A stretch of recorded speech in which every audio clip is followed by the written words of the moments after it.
Kia ora everybody. Today we're going to take a look at the mirroring option available to you with your ActivConnect G-Series. First we'll take a look at the how-to side of things, and then we will have a look at some practical ideas for using it in the classroom. By default, you should have this little icon here that I'm circling, ActivCast, on your shortcut menu here. If you don't see that for whatever reason, if somebody's removed it or it's not there, then you can still access the ActivCast app, and you would do that in one of two ways. You could use this button down here, so I'm circling on the bottom left hand side. There's a circle with like a window or 4 squares in it. If you tap on that, what it does is it opens you access to all of the apps that are currently loaded onto your ActivConnect. Now that might be the preset loaded ones or ones that you've downloaded from an app store yourself. And if you go to the top icon here, so I'm circling that, the speech bubble with 3 dots, it opens you the communication apps, and you can see ActivCast there, and I could launch ActivCast from there. The other way I can access all of those apps, instead of using that button, whoops, let me go back, you do a little side swipe from the left hand side, okay, and here are all the different categories, and again it's that top category that you're looking for. So I can open ActivCast from there. If I have ActivCast missing from this shortcut wheel here and I want to put it back onto my shortcut wheel, it's super easy. All I have to do is hold down in the middle of the circle there. This box pops up and I choose add a bubble. Okay, and then I'm going to choose generic app, and you can see ActivCast is there. So I would just select that and it would pop it on the toolbar there for me. Okay. So let me open the ActivCast app and we'll have a look at the screen. Once it's opened and this screen is up, you can mirror any device now. Let's just take a little look at the screen and see what we have here. So over here where I'm circling, this is the name of the device. Now by default it will be called something gobbledygooky, but if you just tap on it, it'll open you a keyboard, and of course you can delete and rename from there. It's also important to notice the Wi-Fi network that you're on underneath.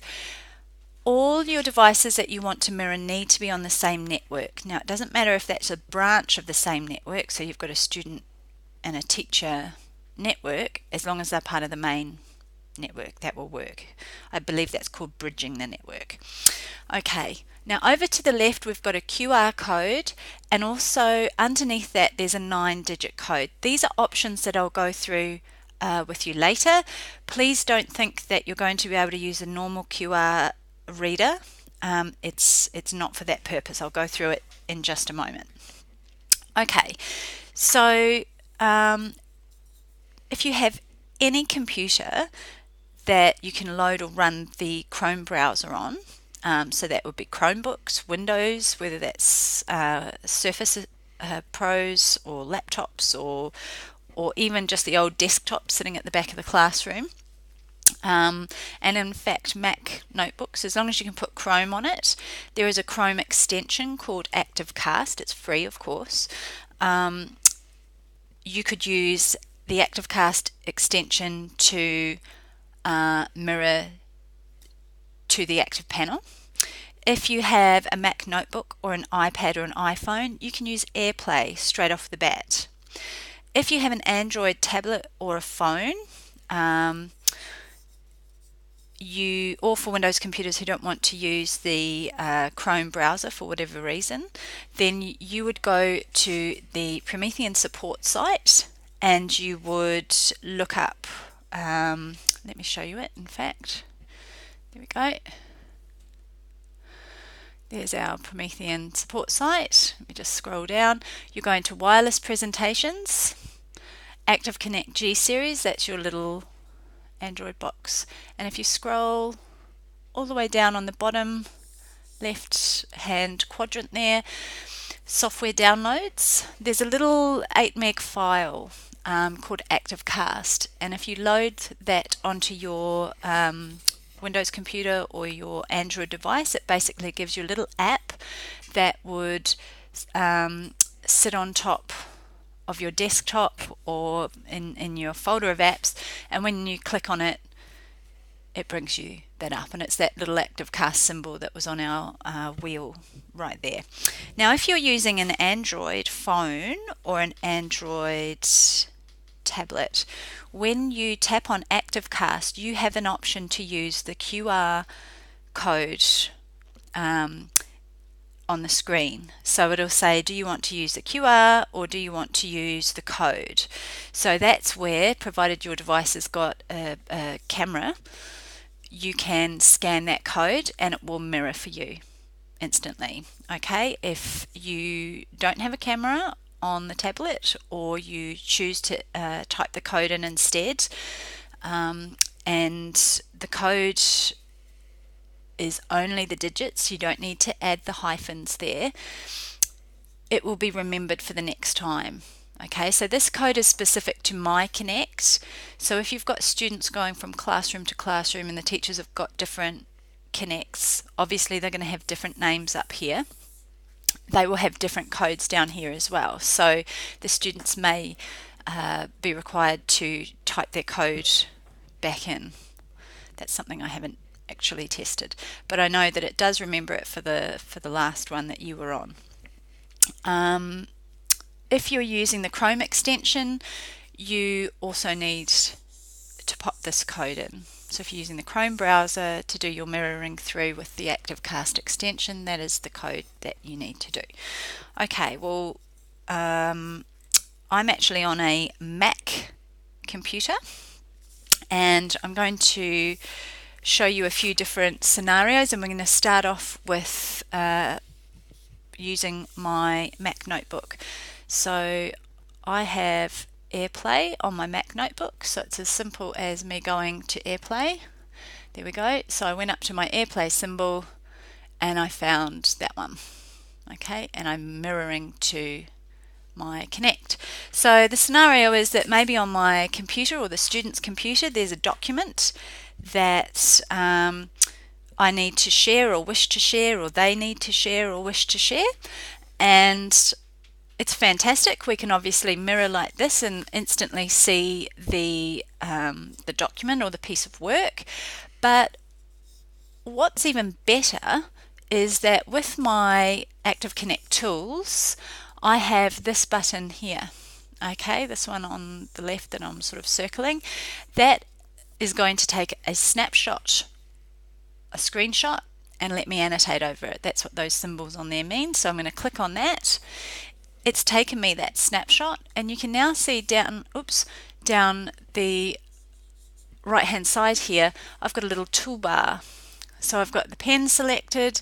If I tap on the color there, which can be sometimes hard to see because it's black on black, I can choose a different color, and I can also choose a different fatness of pen if I wish to, and I can circle or annotate, make notes on top of this document. If I need to erase something, I could choose the rubber here or the eraser there, or I could erase everything. Okay, let me just put some annotations, annotations back so that we can actually see something.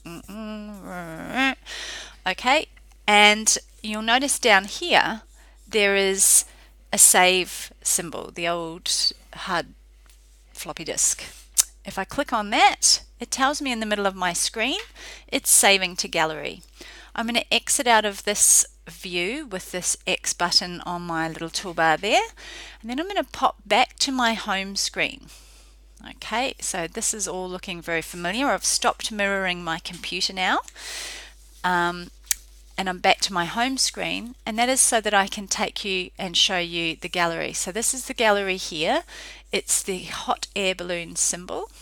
Okay, and oops, I've chosen to show it in a little bit of an unusual way. There we go. I'll just find, there's our document that we just created. Okay, now it's cool that I can bring that back up if I want to, and it's cool that it's saved it there to my device. But what's even cooler is that when I tap on it up here, I've got this little symbol that I'm just sort of circling around at the top there, that little connected sort of icon. You can see it fades away. To bring it back, I just tap on it again. If I click on that, this box opens, okay, and depending on what apps I have loaded onto my ActivConnect already, it gives me the options of how I can send that out. And I'm going to share this back to my students. I'm going to do it just once with my drive, and then what I'm actually going to do is back on my let me just pop to mirroring again. Sorry, there we go. And back on my notebook, my Mac notebook. Let me just refresh this because it was open before.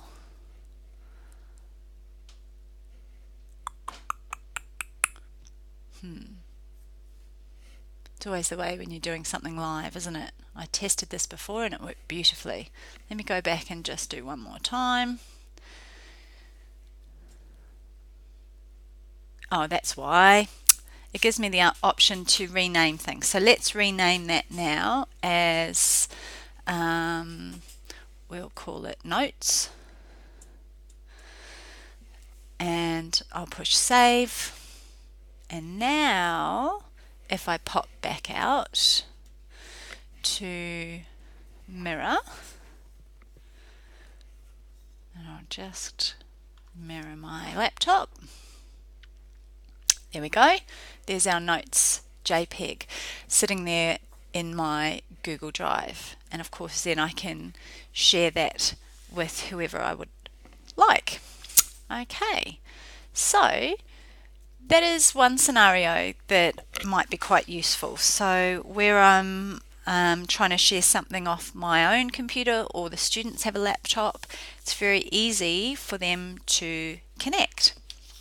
The second scenario, one of the beautiful things about the ActivConnect G-Series is that it's Bluetooth compatible. So if you have little peripherals such as Sphero robots, little Bluetooth robots that you can use in a coding scenario, which is what we'll have a look at in a moment, or a Bluetooth keyboard, musical keyboard, or a lab sensor. If there are apps involved, you can load those apps onto your ActivConnect, and of course you can then model that on your screen.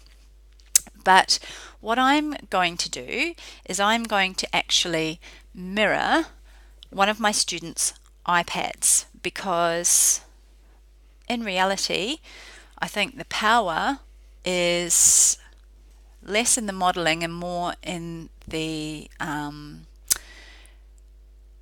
feedback and the collaboration side of things. So my students actually have Sphero robots out in the classroom. There might be 3 or 4 of them if I'm lucky enough, and the kids have got this little app going here, and they are adding, as we can see, they're adding little options here.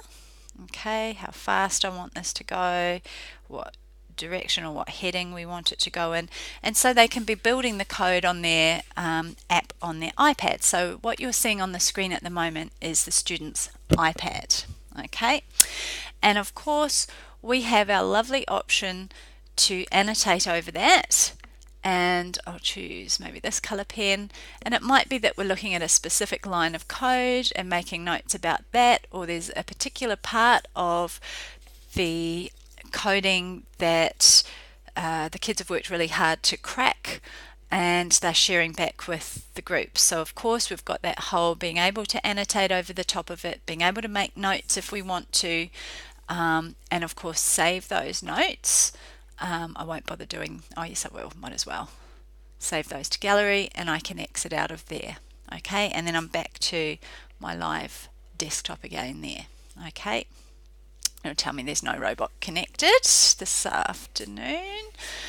Okay, Another scenario that we might have set up, again using my iPad, so I'm going to come into Activcast, and perhaps I've asked my students a question, an open-ended question in maths, and in this instance, sorry, I'm just setting my iPad up here.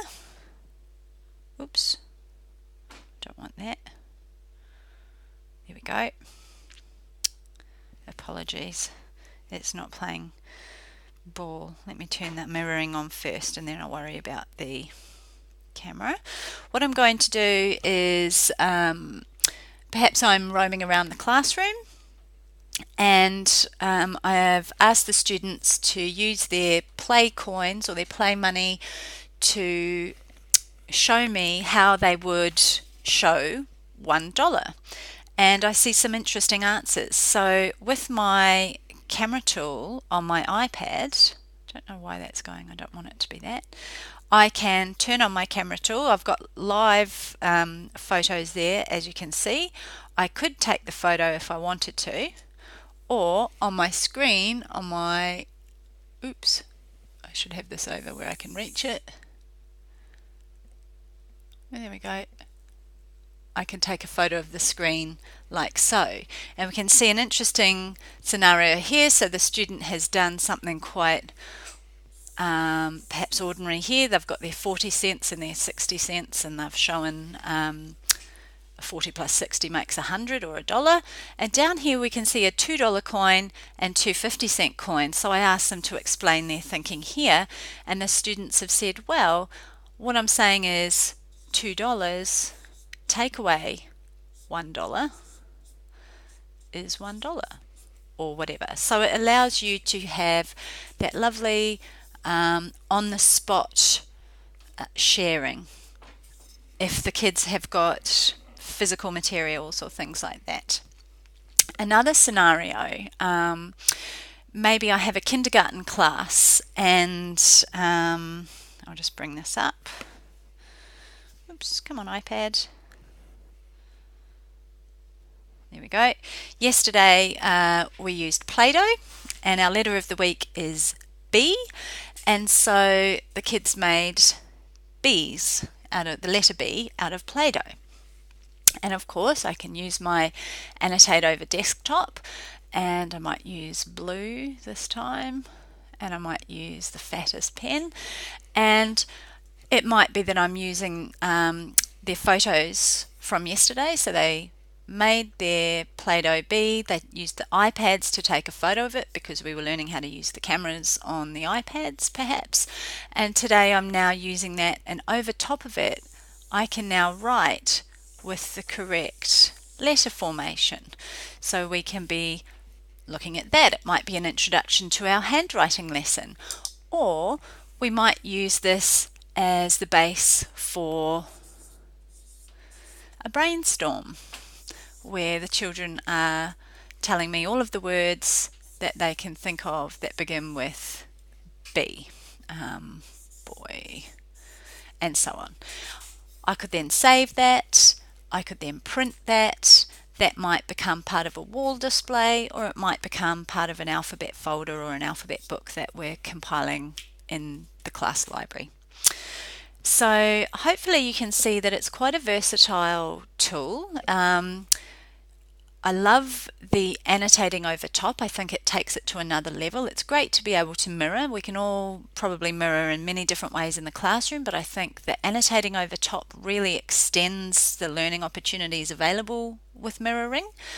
And the idea that you can then save those to the gallery and access them, push them out back to the students is really exciting. So hopefully you've seen something today that will be helpful to you. Thanks for joining us, and we'll see you next time.